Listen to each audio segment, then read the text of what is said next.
आज हम Meena Kaushik life style में हजारों वर्ष पुराने श्री शैलम मल्लिकार्जुन ज्योतिर्लिंग की मार्मिक कथा और रहस्य बता रहे हैं।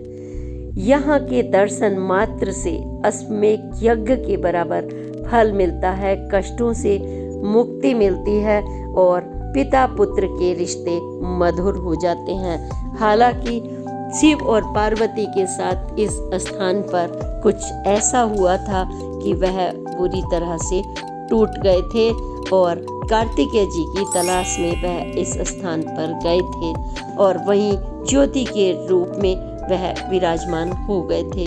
आज हमने मीना कौशिक लाइफ स्टाइल की पोस्ट में इन रहस्यों को पन्नों में बताया है कि पिता पुत्र के बीच में मतभेद हो जाते हैं और हमें उन्हें दूर अवश्य करना चाहिए।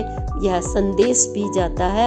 आज हमारी इस पोस्ट में आप उसको एक एक उसके बिंदु को समझते हुए अपने जीवन में उतारें और कभी भी ना बच्चे माता पिता से नाराज हों, ना माता पिता बच्चों से दूर हों। शिव और पार्वती यह संदेश लीला रचकर हम सब लोगों का मार्गदर्शन करने के लिए देते हैं और हम दर्शन करें और पोस्ट को अवश्य देखें। नमस्कार, मीना कौशिक लाइफ स्टाइल में आपका स्वागत है। आज का विषय पौराणिक कथा के पन्नों में ज्योतिर्लिंग पर है। श्री शैलम मल्लिकार्जुन ज्योतिर्लिंग का रहस्य, जो पिता और पुत्र के लिए बहुत ही महत्वपूर्ण पोस्ट है, क्योंकि हम दो पीढ़ियों के बीच में जब उनकी भावनाओं को कई बार नहीं समझ पाते एक दूसरे में, और ये हमेशा से रहा है अंतर। जब भी हमारे बच्चे बड़े हो जाएं तो हमें अपनी उस उम्र के हिसाब से सोचना पड़ता है, और यह जब हम देख लेते हैं कि उनकी भावनाओं को तो सामंजस्य बना लेते हैं तो घर सुख शांति से चलता है। लेकिन भगवान शिव और पार्वती जो सृष्टि के रचयिता हैं, उन्हें भी इस समस्या का सामना जूझना पड़ा, जो आज भी हमारे सामने आती है। जैसे ही बच्चे बड़े हो जाते हैं तो उनकी अपनी अपनी हमसे उम्मीदें होती हैं और हमें उनसे उम्मीदें होती हैं, और जब कहीं इन वैचारिक जो सोच का अंतर आ जाता है, तब हमारे बच्चों के भविष्य पर और हमारे खुद के अस्तित्व पर प्रश्न चिन्ह लग जाता है। ऐसे में बहुत ज़रूरी यह संदेश जाता है कि हम उनकी भावनाओं को समझें और उस उम्र में खुद को रखकर देखें। तो यह कहानी है, जो कथा है, पौराणिक पन्नों से स्कंद पुराण, शिव पुराण में इनका वर्णन मिलता है। हमारे जो ज्योतिर्लिंग है, एक बार उनका दर्शन हो जाए, ये हमारे पवित्र तीर्थ स्थल हैं। जो ज्योतिर्लिंग के दर्शन कर लेता है, जीवन धन्य हो जाता है, मनोकामनाएं पूर्ण हो जाती हैं।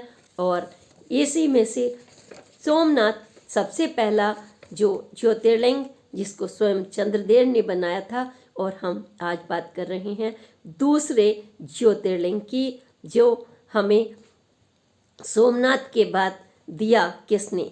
स्वयं शिव और पार्वती के आशीर्वाद का यह वह जहाँ वो स्वयं वास करते हैं। और यह श्री शैलम आंध्र प्रदेश के कृष्णा नदी के तट पर श्री शैलम पर्वत के ऊपर यह ज्योतिर्लिंग स्थापित है। इसकी एक रहस्य भरी कथा है। अगर आप जानेंगे तो यह रोमांचित और कर देने वाला और बहुत ही भावनाओं से पूर्ण है, क्योंकि हमारी जो भावनाएं हैं शिव और पार्वती के पिता पुत्र को लेकर के हैं, कार्तिकेय जी को लेकर के। और अगर हम बात करें इस ज्योतिर्लिंग की, तो इस ज्योतिर्लिंग के दर्शन तो क्या, जहाँ पर यह बसा हुआ है वह श्री शैलम पर्वत, जिसे दूसरा कैलाश कहा जाता है। आज मैं यही बात कर रही हूँ कि यह दूसरा कैलाश कैसे बना। शिव जी तो कैलाश पर रहते थे और शिव पार्वती ये कैसे बन गया और क्यों दूसरा कहते हैं, इसका क्या रहस्य है। और इसके दर्शन मात्र से हमारी सारी समस्याएं, कष्ट दूर हो जाती हैं, जीवन धन्य हो जाता है। और आपको हम बात बताएं कि यहाँ पर जिसने एक बार जीवन में दर्शन कर लिया, आप विश्वास करिए कि अश्वमेघ यज्ञ के बराबर यहाँ दर्शन का फल मिलता है। आपका जीवन पारिवारिक सुख होता है और बच्चों के लिए आपने जो सोचा है वो मनोकामनाएं पूर्ण होती हैं। क्यों ना हो, क्योंकि वहाँ पर भावनाओं का जो पर्वत है वह शिव और पार्वती ने कैसे स्थापित किया, मैं इसकी आज एक पौराणिक पन्नों से कथा बता रही हूँ। हुआ यूँ, आप जानते ही हैं कि गणेश जी और कार्तिक जी शिव पार्वती के बड़े पुत्र और गणेश जी छोटे पुत्र। जब पुत्र बराबर के होने लगते हैं तो हम सोचने लगते हैं कि उनको अपना राज तिलक किया जाए, उनको दायित्व दिए जाएं और उनकी शादी ब्याह भी किया जाए। ऐसे में कई बार छोटे और बड़े में पक्ष भी जाने अनजाने हो जाता है। आप किसी से एक बार ज़्यादा प्यार कर लेते हैं, प्यार तो बराबर होता है, ज़्यादा कम तो कोई होता नहीं संतान में, फिर भी आप छोटे बच्चे पर कई बार प्यार ज़्यादा लुटा देते हैं, तो कभी कभी आप बड़े पर ज़्यादा लुटा देते हैं। वही हुआ जिसका उन्हें मतलब भान भी नहीं था स्वयं, क्योंकि वो तो सृष्टि के रचयिता हैं, दूसरों का मार्गदर्शन करते हैं कि उनके साथ ऐसा हो जाएगा। क्या हुआ, यानी माँ को और पिता को अपने पुत्र से कैसे दूर होना पड़ा, यह हमारे अंदर बहुत ही उनकी मार्मिक कहानी है। तो उन्हें राज तिलक करने वाले थे भगवान शिव कार्तिकेय जी का बड़ा। जब वो बड़े हो गए तो पार्वती जी ने, जैसे क्या लेती हैं, ठान लेती हैं कई बार पत्नी, तो ये जिद ठान ली कि नहीं, मैं तो गणेश जी का राज तिलक करूँगी, छोटा बेटे का। तो छोटे बेटे का क्यों, देवताओं के बीच में नारद जी की बात ये पहुँची, उन्होंने बात की, चर्चा करते हैं जैसे घर परिवार में पहले गांव में लोग किया करते थे आपस में। तो मुख्य लोगों में तो उन्होंने कहा कि ऐसा करना चाहिए कि एक तरफा भी नहीं रहेगा, इनके योग्यता की परीक्षा ले लीजिए और इससे श्रेष्ठता का पता चल जाएगा और राज तिलक आप ऐसे कर सकते हैं। और वहीं उनकी शादी भी होने वाली थी, उसी में भी यही कि पहले बड़े की शादी होती है आमतौर पर और छोटे की हो गई। कैसे हो गई, क्योंकि उन्होंने जब यह दायित्व दे दिया कि दोनों परिक्रमा का, धरती की परिक्रमा पूरी लगा के जो पहले आएगा वो श्रेष्ठ कहा जाएगा, उसी की शादी होगी। और जब ये बात हुई तो अपने जो मयूर के वाहन पर फटाफट कार्तिकेय जी, दोनों पुत्र आज्ञाकारी थे, चल दिए। पूरी परिक्रमा का चक्कर लगा के उनको, इनके पास योग्यता थी, क्षमता भी थी, तो उन्होंने दिल से नहीं दिमाग से ही काम लिया जैसा उनके माता पिता ने बोला। और फिर होता भी है कि एक बच्चे को आपने देखा होगा, देश विदेश राज्य में घूमने की इच्छा हो तो वो सोचता है कि मुझे अपना करियर बनाना है, आज के वो दूर रहकर चले जाती हैं, और एक बच्चा सोचता है नहीं, मुझे माँ बाप के पास ही रहना है। वही हुआ, गणेश जी ने, जो स्थूलकाय भी थे और उनके पास मूषक उनका वाहन था, एक तरफ तो कैसे वो पूरी परिक्रमा लगाते, तो उन्होंने बुद्धि से काम लिया, विवेक से काम लिया और दिल से भी लिया। उन्होंने क्या किया कि माता पिता की अपनी परिक्रमा, 7 परिक्रमा लगाई और कहा कि आप ही मेरे ब्रह्मांड हो, आप ही मेरी धरती हो, मैंने लगा लिया, मैं तो नहीं जाने वाला आपको छोड़ करके।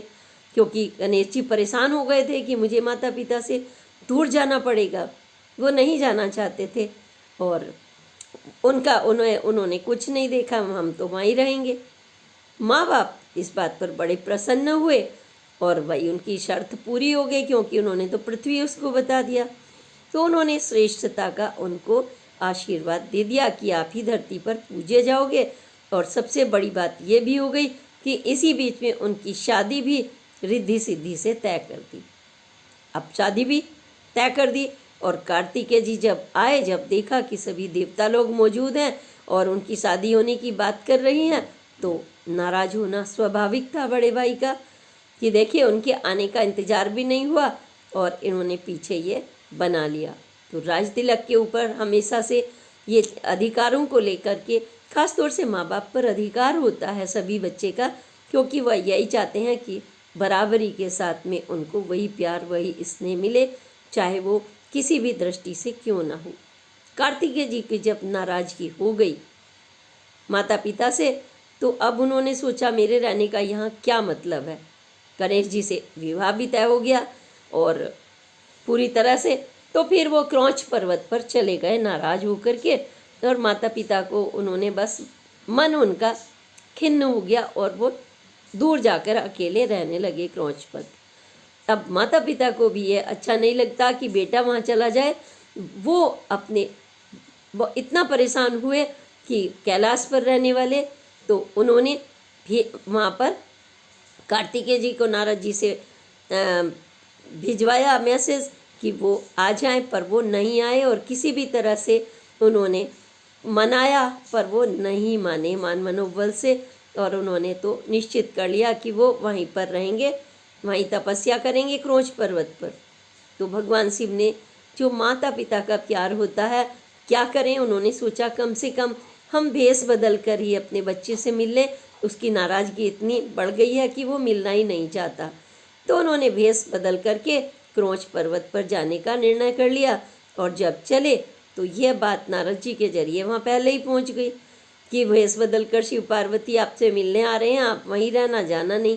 इस बात पर तो कार्तिकेय जी को और भी नाराज़गी हो गई कि अच्छा भेष बदल कर आ रहे हैं वो।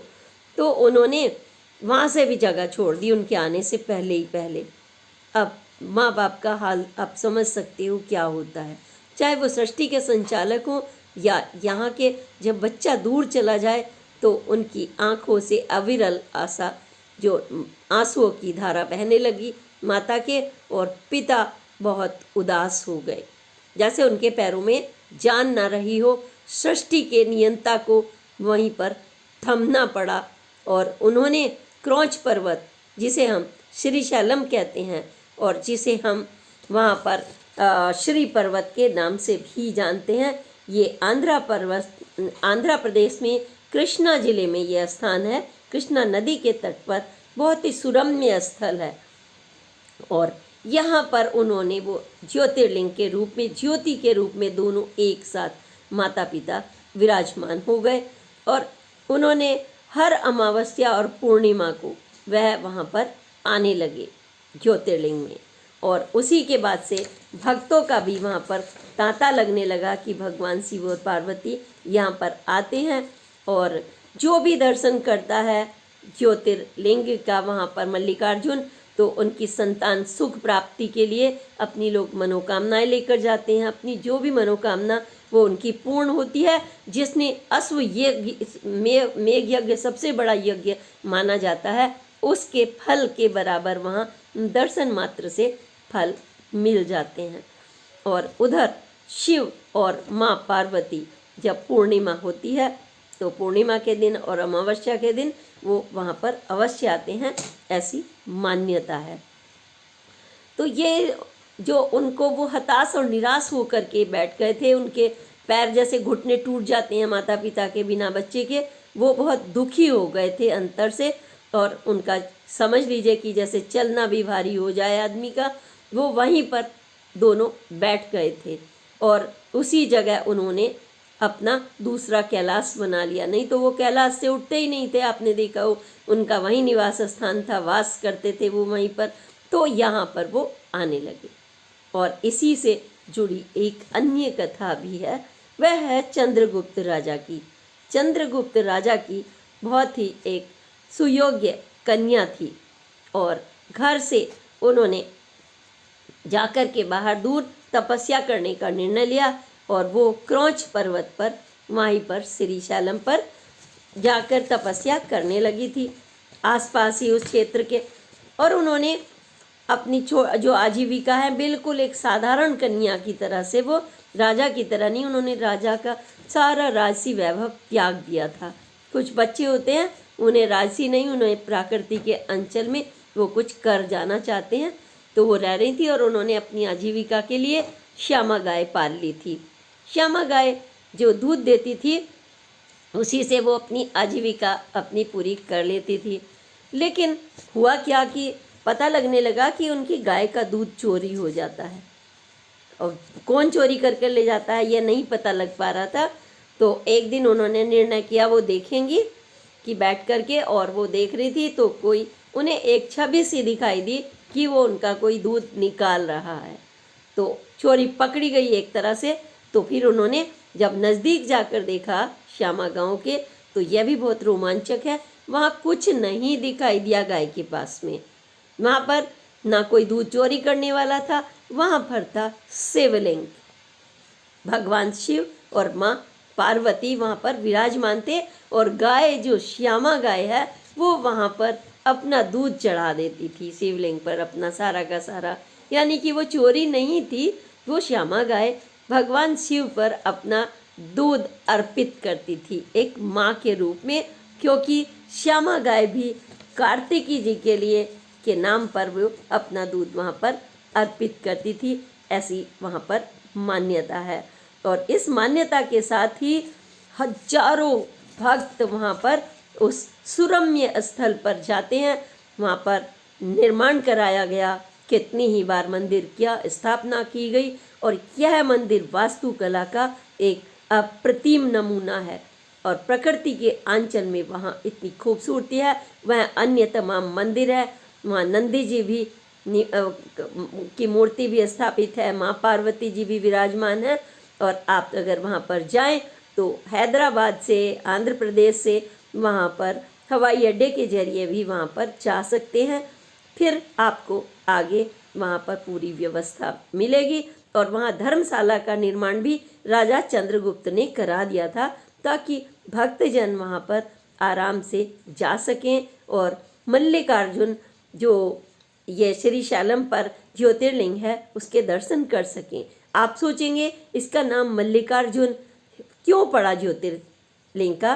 तो मल्लिक और कार्जुन, मल्लिक यानी माँ पार्वती, अर्जुन यानी शिव, उन दोनों के ही नाम से एक साथ यह मंदिर पड़ा। और पर्वत का नाम श्री शैलम है, तो श्री पर्वत भी इसे कहते हैं। तो श्री शैलम, मल्लिकार्जुन, ये ज्योतिर्लिंग, ये दूसरा ज्योतिर्लिंग है हमारे इंडिया में। इसके अलावा 10 और हैं, 12 ज्योतिर्लिंग है जिनके दर्शन करके कोई भी बड़ी समस्या हो या आप कुछ भी पाना चाहते हो, जब चंद्रदेव स्वयं आ जाए ज्योतिर्लिंग पर, अपना कष्ट दूर हो जाए, उनका क्षय रोग दूर हो गया वहाँ पर सोमनाथ में। इसी तरह से यहाँ पर संतान संबंधित तो समस्या इतनी जल्दी पूरे सुख के लिए होती है। अन्य कोई भी बड़े से बड़ी आपकी मनोकामनाएं हो, भगवान शिव और पार्वती वहाँ पर विराजमान होकर सभी को अपना आशीर्वाद पूर्ण रूप से देते हैं। इसी के साथ आप कहेंगे श्री शिवाय नमस्तुभ्यम। अगली पोस्ट तक के लिए प्रणाम। जय हिंद, जय Bharat. Please like, subscribe and share my channel.